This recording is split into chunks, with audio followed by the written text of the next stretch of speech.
আসসালামু আলাইকুম everyone, welcome to baby bite BD. আমার আজকের রেসিপি হচ্ছে বাচ্চাদের জন্য হোমমেড সেরিলাক। আমি চেষ্টা করেছি সবগুলো প্রয়োজনীয় উপাদান এর মধ্যে রাখার জন্য এবং খুব সহজ পদ্ধতিতে ঘরে করে দেখানোর জন্য।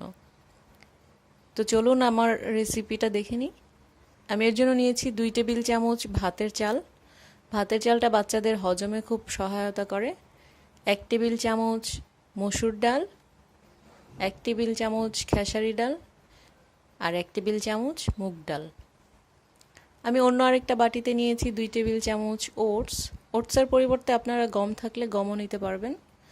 নিয়েছি 1 টেবিল চামচ সাগু, 6টা কাঠবাদাম, 6টা কাজু বাদাম। বাদামে রয়েছে প্রচুর ফ্যাট এবং ভিটামিনস, মিনারেলস আর অল্প কিছু চীনা বাদাম।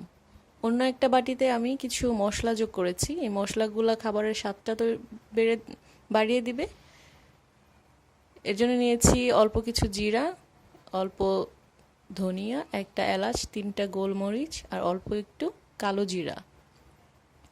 আমি সবগুলো উপাদান যেভাবে রেখেছি আলাদা আলাদা বাটিতে সেভাবে ধুয়ে নিয়েছি। ধুয়ে সাথে সাথেই প্যানে দিয়ে দিচ্ছি। আমি প্রথমে চাল ডালগুলোকে দিয়ে দিচ্ছি। নেড়ে চেড়ে ভালোভাবে ভেজে নিতে হবে। ভাজতে ভাজতে একদম মচমচা হয়ে যাবে, এমনিতেই খাওয়া যাবে। এরকম হলে তখনই নামাতে হবে। ভাজতে ভাজতে এরকম মুড়ির মতো দেখা যাবে অনেকটা। ডালগুলো পুরোপুরি বাদামি হয়ে আসবে, তখনই নামিয়ে এরকম একটা ছড়ানো কিছুতে দিয়ে ঠান্ডা করার জন্য রেখে দিতে হবে। ওটসগুলোকেও ভেজে নিচ্ছি। ওটসকে ধোয়া লাগবে না। ওটসগুলো ভাজতে ভাজতে যখন একদম মচমচে হয়ে যাবে, স্মেলটাতেও বোঝা যাবে যে হয়ে গেছে, তখন এটাকে নামিয়ে ঠান্ডা হওয়ার জন্য রেখে দিতে হবে।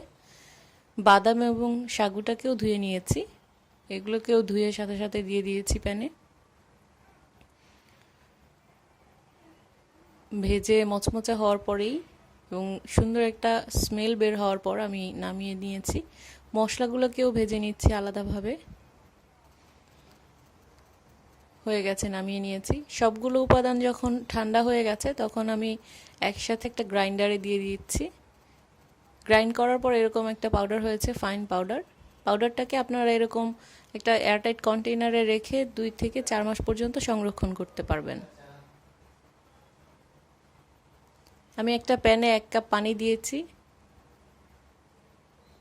এর মধ্যে আমি 2 টেবিল চামচ সেরেলাকটা দিয়ে দিচ্ছি। দিয়ে ভালোভাবে ঠান্ডা পানিতে মিশিয়ে নিব।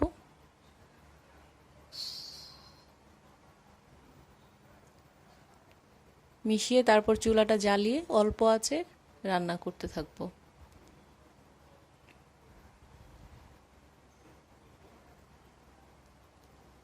ভালোভাবে নেড়েচেড়ে অনবরত নেড়েচেড়ে রান্না করতে হবে, নইলে নিচের দিকে লেগে যেতে পারে বা কোনো লাম্পস হয়ে যেতে পারে। ভালোভাবে নেড়েচেড়ে রান্না করতে হবে।